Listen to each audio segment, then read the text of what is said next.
También hacía falta ceñirse a la práctica, decir qué es información pública y dónde está la información de los documentos públicos y cómo tiene que tratarse. Participamos en una mini comisión, estamos AFP, el Ministerio de la Presidencia y el Ministerio de Administraciones Hacienda y Administraciones Públicas, la Dirección General de Modernización de la Administración. Por lo tanto, se forma un grupo de trabajo en archivos y transparencia que está dando muchos frutos y ahora hablaremos de cuáles son. El manifiesto en defensa de los archivos públicos de AFP yo creo que lo podríamos suscribir cualquiera de los que estamos aquí, como os digo, ahí empezó todo. Los principales problemas y antecedentes, yo me quedaría con el primero, desde luego la insuficiente reflexión sobre el papel de los archivos públicos como garantes de la efectividad del derecho de acceso. Y para eso hay que estar presentes, hay que estar en los centros de toma de decisión. Indudablemente en nuestro trabajo estamos luchando día a día con nuestros superiores y con nuestros iguales y con nuestros compañeros para que se perciba la dimensión del problema de esta forma, pero indudablemente hay que estar en los núcleos de toma de decisión para poder ir paliando la dispersión normativa, la indefinición en el uso de los procedimientos, ya que tenemos 3 procedimientos paralelos, cuándo se tiene que utilizar uno, cuándo se tiene que utilizar el otro, cuándo se le deriva al ciudadano de uno a otro, etcétera, etcétera. Voy a hacer unos breves comentarios sobre las reuniones de AFP con el prelegislador antes de que saliera la ley de transparencia. En cuanto a la ley ordinaria, derecho ordinario, bueno, pues el legislador ha sido ahí siempre más positivista que sociologista o sociólogo. Cuando piensa que la Constitución Europea, la Constitución Española no ha creado un derecho es porque no ha querido crearlo. Entonces, ¿para qué hacerlo? La letra, el espíritu y el sentido común, para ellos, para el legislador, dice que lo que dice la Constitución, con la aplicación del principio de interpretación conforme, y no hay otros derechos. También pensaba el legislador que hay otros derechos, como el de la propiedad, el de la herencia, que no están entre los fundamentales, entre el artículo 15 y 29 de la Constitución, y no por eso están desprotegidos. Bueno, pues es lo que pensaba, y además pensaba que en los tribunales, cuando se pondere qué derechos están en liza y qué derechos pues a lo mejor triunfa el derecho de acceso en virtud de 2 cuestiones que salieron en las reuniones del Centro de Estudios Constitucionales y que no desechaban en absoluto el legislador, es decir, pensaban que podía triunfar perfectamente basado en la definición de que España es un Estado social y democrático de derecho, o la propia del artículo 9.3 que garantiza el principio de legalidad, la jerarquía normativa, la publicidad de las normas, la irretroactividad de las disposiciones sancionadoras no favorables o restrictivas de derechos individuales, la seguridad jurídica, la responsabilidad y la interdicción de la arbitrariedad de los poderes públicos. Es decir, la primera sensación que tuvimos es decir, hay una necesidad de un impulso político para sacar la ley de transparencia y lo demás sabemos que tiene un camino por recorrer y ya veremos cómo se recorre ese camino. También salió mucho el tema de la corona de los partidos y los sindicatos. Tuvimos que oír cosas muy sorprendentes que yo no había oído nunca, como que los partidos y sindicatos, que también lo mencionaron en la Comisión Constitucional del Congreso, eran entidades público-privadas, y entonces que esa situación, que cómo se podían introducir en el ámbito subjetivo de aplicación de la ley. La corona técnicamente no cabía, estuvieron todos de acuerdo, no es administración pública tampoco, pero estaban de acuerdo en que por las circunstancias y las noticias y las inquietudes que estaban saliendo en aquellos momentos había que incluirla por razones políticas. Severiano ha dicho que la política invade todos los ámbitos, claro, es que somos seres políticos, lógicamente, ¿no? También se habló mucho de la lista de límites enfrentado a la ponderación de derechos, ¿no? Los legisladores estaban muy imbuidos de la teoría de Robert Alexy, teoría de los derechos fundamentales, que para ellos es un bestseller y es lo que pita ahora, y bueno, decían que ahí iba a estar la clave. Yo creo que era una ingenuidad, una lista larga, daba la impresión, es una traducción del convenio europeo, pero bueno, si no hubiera habido tanta precipitación, se podía haber hecho mejor. Respecto al sentido del silencio administrativo, ¿qué pensaban? Bueno, pues que era un debate que nos retrotraía a épocas pasadas. Allí estuvimos dándole muchas vueltas, indudablemente se pensaba que no había un Estado que pudiera sostener un sentido del silencio positivo. De hecho, ningún país de nuestro entorno así lo reconoce. Consideraban que el derecho negativo no es un arma para cerrar y denegar el acceso a la información pública, que el ciudadano está mucho más protegido en la vía del silencio negativo, que el producto del silencio positivo, pues en un debate, digamos, más superficial o menos profundo, pues que se vende mejor, pero que en realidad no tiene una apoyatura lógica y de sentido común. Está bien para los procedimientos de autorización, ¿no? Se produce un silencio y ejecuto. Vale, muy bien. Pero para aquellos procedimientos en los que se pide a la Administración que me dé información, o sea, aquellos casos en los cuales se necesita una intermediación imprescindible de la Administración para resolver, pues el silencio positivo o estimatorio parece inútil. También se habló mucho de que efectivamente hay mucho miedo, miedo a lo desconocido, desde los primeros borradores. Nosotros no tenemos tanto miedo a la información porque estamos trabajando todos los días con ella, ¿no? Y trabajamos organizando los documentos, identificando, valorándolos exactamente, pero los que no lo hacen tienen miedo a lo desconocido. Solamente percibían que tenemos una gran tarea por hacer, una tarea que a veces es mastodóntica, que no se llega nunca a ella, porque solamente ven el cortoplacismo. Entonces, verdaderamente pensaban que cómo vamos a plantearnos ni siquiera un silencio estimatorio cuando se nos puede retrasar permanentemente el dar la información simplemente en el estado de búsqueda, porque tardaremos en buscarlo, porque tardaremos en encontrarlo, porque tardaremos en dar unos formatos adecuados. Entonces, bueno, pues ahí se cruzaba el miedo a decir no puede haber ese silencio estimatorio, qué contrasentido sería que por el mero plazo de un día ya se diera acceso a una información que tuviera alguna restricción o incluso clasificada, etcétera, etcétera, ¿no?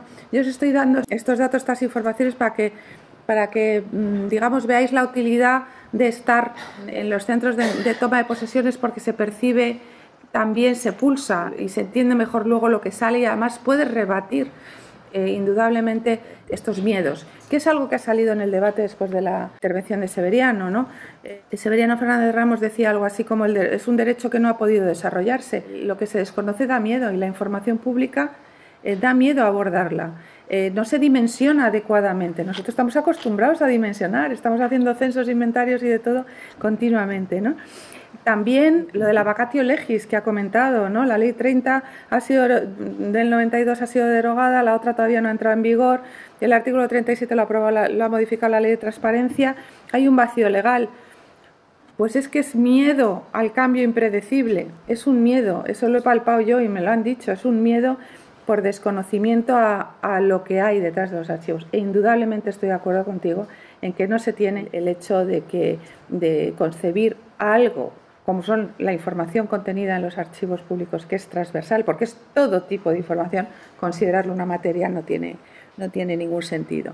Lo del tema de la Xunta de Galicia, de los palacios, etcétera, etcétera, miedo por desconocimiento. A veces es muy concentrado el objetivo, ¿no? Se destruye algo voluntariamente, pero se destruye más, le da cuenta, también porque no se discrimina. Se hubiera notado menos, ¿no? Si hubieran ido a la información concreta, pero como es tanta y hay tanta y está en tantas partes, en fin.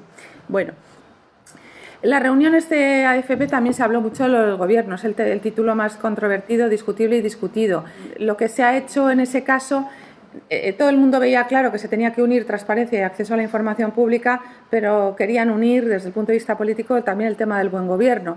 Simplemente es convertir en derecho positivo lo que hasta entonces era pues un código de buenas prácticas de comportamientos de cargos públicos, ¿no? La soft law esta que se habían aprobado por Consejo de Ministros. Pero el derecho es derecho y si conlleva sanción ya se convierte en derecho. Entonces se incluyen infracciones muy graves, ¿no? Como compromiso del gasto cuando no hay crédito, pero sin embargo no se habla de la destrucción de documentos, no se habla de la conservación de información pública y no se habla de la destrucción de documentos. Es una de las reclamaciones que no conseguimos que se incluyera, como infracción grave.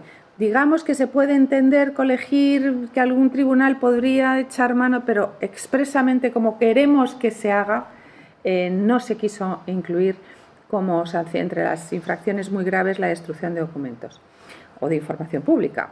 En cuanto a las sanciones, pues va a ser muy difícil. Bueno, lo veremos, ya iremos viendo cómo se va llevando a la práctica las sanciones de malos comportamientos éticos, ¿no? Y los administratistas siempre pensaron que era lo peor de la ley. Respecto a la motivación de las solicitudes, pues no es obligatoria, es voluntaria, pero es voluntaria sobre el interés público. Pero la motivación se necesita para la ponderación, ¿no? Hablábamos de las sentencias y la legitimación de quien lo pide. ¿Es el derecho a la información un derecho instrumental que sirve para acceder a otro derecho o es un derecho per se? ¿O es una herramienta para la transparencia y la democracia participativa? Bien, en la comparecencia de AFP en la Comisión Constitucional del Congreso de los Diputados queríamos transmitir fundamentalmente dos cosas: que entendieran lo que son nuestros procedimientos de identificación, valoración, eliminación, transferencia, etcétera, etcétera, que entendieran que teníamos que estar presentes, que necesitamos una política de gestión documental realista, global y coherente, y entendiendo por global, me preguntaron los partidos nacionalistas que si se entendía de carácter nacional, y evidentemente era eso lo que quería decir. Tenemos un esquema nacional de interoperabilidad que es nacional, un esquema de seguridad que es nacional. Bueno, pues no tenemos una ley de archivos. Allí mismo se nos informó que no era posible tener una ley de archivos, que no era posible porque no había acuerdo parlamentario por el tema de los patronatos de diferentes archivos generales y archivos históricos generales. De acuerdo, nosotros propusimos, bueno, pues no hablemos de tipos de archivos, de lo que tenemos que hablar, de la práctica de los documentos, no de tipos de archivos, y si tiene que haber cuotas de qué comunidades autónomas que anteriormente, cuando se crearon esos archivos, no eran esas comunidades autónomas, etcétera, etcétera, ¿no?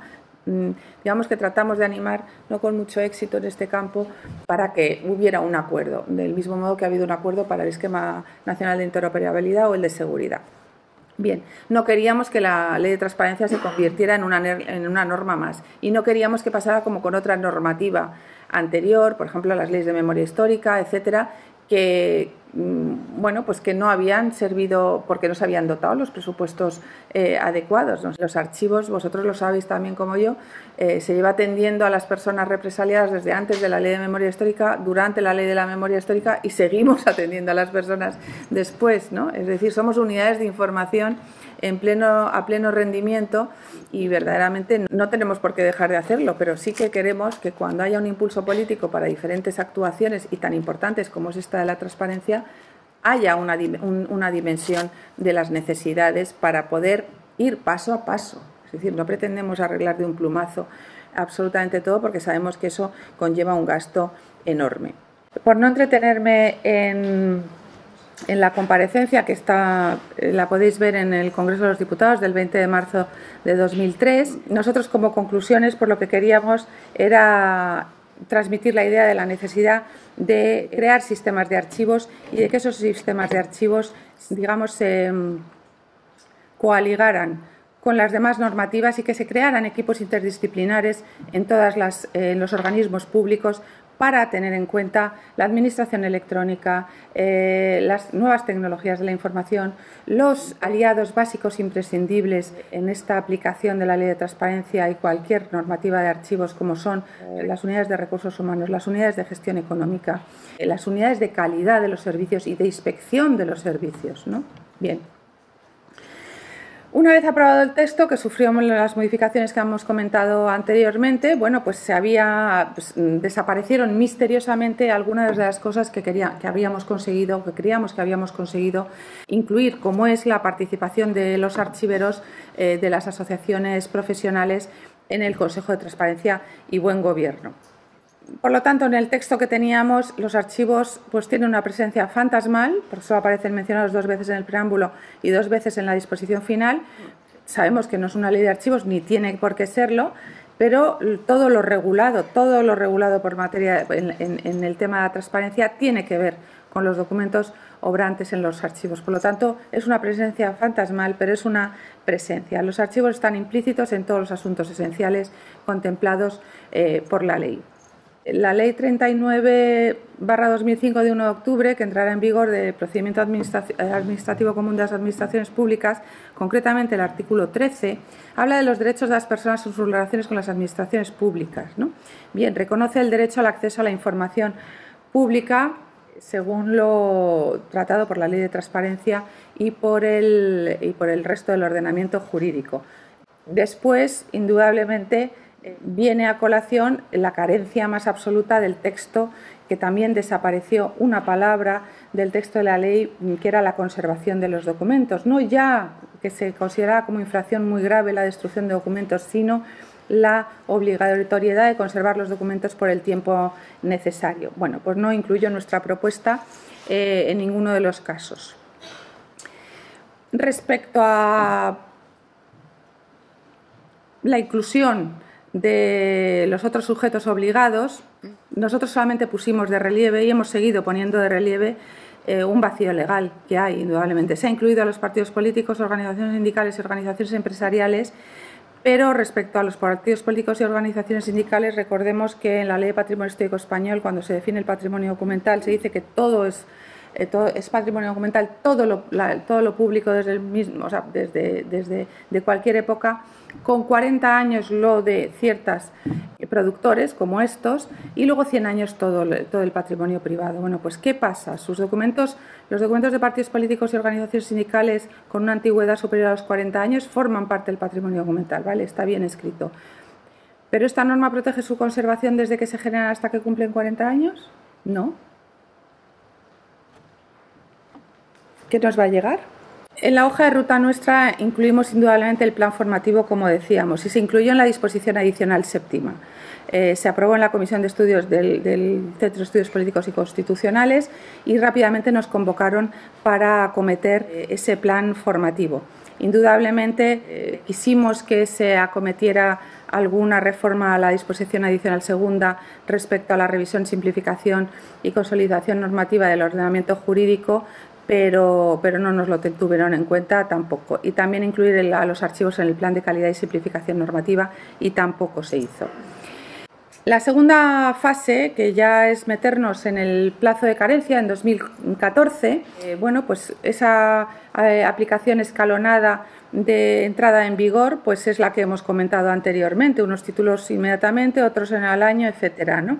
Nosotros, mientras el Gobierno iba preparando el portal de transparencia, la creación de las unidades de información y la creación del Consejo de Transparencia, la Asociación de Archivos en la Función Pública nos dedicamos a generar con algunos representantes de ellos el plan de formación de funcionarios. En esa comisión se trataron también otros temas, ¿no? Entonces nos acogieron nuestra sugerencia de que las unidades de información estuvieran situadas en las Secretarías Generales Técnicas de los departamentos ministeriales. Teníamos mucho interés en ello, porque ya que preveíamos que había dos procedimientos paralelos, el de por vía de transparencia y el de siempre de acceso a los archivos, queríamos que al menos en la mayor parte de los departamentos ministeriales, respecto a la AGE, los archivos están colgados en las Secretarías Generales Técnicas. Por lo tanto, digamos que la cabeza que tuviera que arbitrar es siempre mucho más fácil que tu director general, que firma las resoluciones de acceso a los archivos, también sea el que firme las resoluciones por vía de transparencia. Entonces eso nos parecía útil. Desde mi punto de vista, la práctica en mi organización ha resultado definitivo. Bueno, eso también fue una sugerencia de AFP que se nos aceptó, lo cual no quiere decir que haya algunos organismos, véase el Ministerio de Fomento, por poner simplemente un ejemplo, en el cual el archivo general no depende y la coordinación de los archivos de gestión no depende de la Secretaría General Técnica, sino que inexplicablemente está en el ámbito de la Oficialía Mayor, que como sabéis, porque sabéis que la falta de espacio es un problema muy intelectual y en vez de una falta de previsión es un problema muy intelectual y bueno, hay algún organismo que efectivamente, perdonadme la ironía, es así, ¿no? Hicimos una jornada de concienciación en el INAP que fue sumamente fructífera porque sentamos a la mesa a los que tenían competencias en la materia, Ministerio de Presidencia, Ministerio de Administraciones Públicas, Ministerio de Cultura, para precisamente en diciembre de 2013, el día que salió publicado en el Boletín Oficial del Estado, fueron 2 días de jornada, pues el día que salió publicada la Ley de Transparencia. Ahí queríamos poner de relieve, digamos, una vez más, las carencias de la ley, que bueno, se habían modificado en parte, para seguir trabajando nuestra hoja de ruta y seguir mejorando la aplicación de las leyes. Allí se puso de relieve algo muy importante que ahora ha dado sus frutos.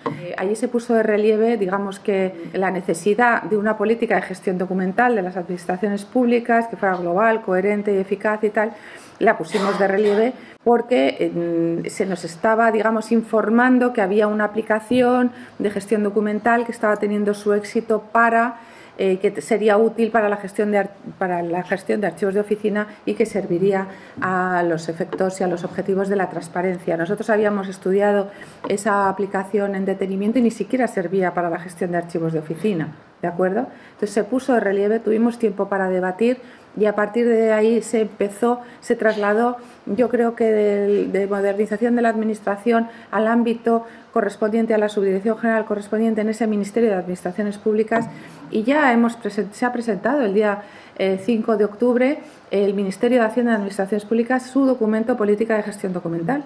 lo podéis consultar en su página web, es muy interesante. Se ha hecho con el equipo multidisciplinar que no hay otra forma de hacerlo, no es que nosotros lo dijéramos, es que cualquiera con su sentido común detectaría la necesidad de que se hiciera, liderado por quien tiene la competencia en ese ministerio de los archivos y de la información y de la transparencia. Y digamos que tiene un esquema sumamente interesante y yo creo que es un buen ejemplo. Todavía es el cuarto documento que hay, pero ya está muy pulido, tiene que avanzar todavía en algunos aspectos, pero sirve de modelo, sin duda, va a servir de modelo para otros ministerios y ya hay algún pequeño avance en el Ministerio de Cultura, el Ministerio de Presidencia y servirá enormemente, ¿no? Bueno, pues en esa jornada de concienciación en el INAP, digamos que fue donde se puso de relieve esta situación, ¿no? Otra cosa que nos ha estado teniendo en ese año de carencia, digamos, trabajando en horas extras tremendamente en AFP, ha sido los cursos virtuales, tanto la elaboración como la enseñanza. Hacer un curso virtual ya sabéis que no es nada fácil y luego impartirlo tampoco. Aquí hay personas que lo han impartido con mucho éxito y la verdad es que la experiencia es enorme. Se trata de concienciar y formar. Para concienciar ya hay otros cursos como son Gobierno Abierto y Transparencia, etcétera, etcétera, y están muy bien. Pero esto es para adquirir las herramientas básicas, para que los funcionarios a través de la plataforma del INAP adquieran sus herramientas básicas y sepan, dependiendo del nivel, porque hay cursos para A1, A2, C1, C2, dependiendo de su nivel, que sepan qué tienen que saber. ¿Por qué? Porque esto es como Ortega y Gasset, que lo que decía en el Quijote, ¿no? Las meditaciones sobre el Quijote, pues algo nos pasa pero no sabemos lo que nos pasa, ¿no? Bueno, pues que sepan exactamente lo que les pasa, que sepan diagnosticar la situación y que tengan las herramientas para ponerse a trabajar, ¿no? Y ahora hemos empezado este año, ya en 2015, y con eso ya paso a la última fase y termino enseguida, concursos selectivos para funcionarios. Dentro de nuestro plan de formación dijimos, no puede haber al INAP, al Instituto Nacional de Administración Pública, no puede haber un curso selectivo de funcionarios después de que hayan aprobado una oposición sin que se les dé unas píldoras informativas sobre gestión de archivos. Está muy bien que demos a los ya funcionarios, pero que nazcan ya a la administración, tanto por promoción interna o por acceso libre, que nazcan ya con unos recursos básicos, ¿de acuerdo? Unas píldoras informativas de 3 horas. Luego ya pueden hacer el curso virtual, que son 4 semanas, ¿de acuerdo? Pero lo primero es eso. Y también, por supuesto, al Cuerpo de Gestión de Tecnologías de la Información. En este primer año de implantación de la ley, se ha trabajado en el portal de transparencia, en el Consejo de Transparencia y Buen Gobierno, en el establecimiento de las unidades de información. El portal de transparencia, ya sabéis todos lo que es, os habréis metido más de una vez en él.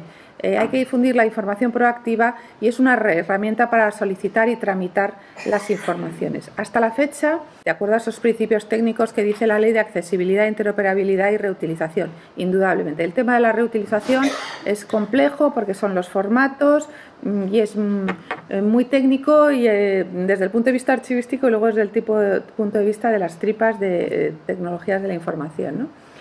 Según el informe que ha lanzado y que está consultable en la web sobre su actividad actualizado a 30 de septiembre pasado, el número de páginas visitadas ha sido ese, más de casi 4 millones. Las solicitudes del derecho de acceso han sido 2.946, todavía son pocas, es tímido, digamos, el movimiento de la sociedad civil. Esos son los tantos por ciento y los expedientes que se han solicitado, y de los 2.708 expedientes finalizados por vía del portal de transparencia, es decir, por la vía de transparencia, esos han sido las cifras: concesión 1.791, parcial 1.148, inadmisión, denegación 7.182, desestimación, inadmisión o denegación y desistimiento 51. La mayor parte de ellos porque significaba reelaborar la información, y la mayor parte de ellos, como era por vía de transparencia, no se han derivado al otro procedimiento de acceso, que es el nuestro de toda la vida, ¿de acuerdo? Con lo cual, ¿qué sabe el ciudadano? El ciudadano sabe que se tiene que dirigir de otra forma a la administración para recabar esa información. Sobre el mecanismo de acceso al ejercicio del derecho de acceso, pues en electrónico y en papel esas son las cifras. Y bueno, pues como veréis, la mayor parte de las solicitudes han ido al Ministerio de Hacienda y Administraciones Públicas, con diferencia después Interior y Fomento y Ministerio de la Presidencia. Los demás muy repartido y con muy baja participación. En la unidad de información, concretamente del Ministerio del Interior, la mayor parte ha sido efectivamente, solicitaban información que requería una reelaboración. ¿Cuál es la causa? ¿Era previsible? Sí, era previsible, indudablemente. Bueno, pues algo que se deberá ir corrigiendo en el desarrollo reglamentario de la ley, sin duda. Respecto a las unidades de información, bueno, pues hay una duplicidad. Están las unidades de información que son los archivos, que ya son habituales y que lo vienen haciendo desde siempre, y las nuevas unidades de información que, como os digo, conseguimos que se pusieran en las Secretarías Generales Técnicas para tenerlas más cerca y poder tener una unidad en la resolución, ¿no? La ventaja de llegar tarde a la ley de transparencia y a la ley de archivos, que todavía no hemos llegado y no sé si llegaremos, es que tenemos ejemplos en los que fijarnos, para bien y para mal.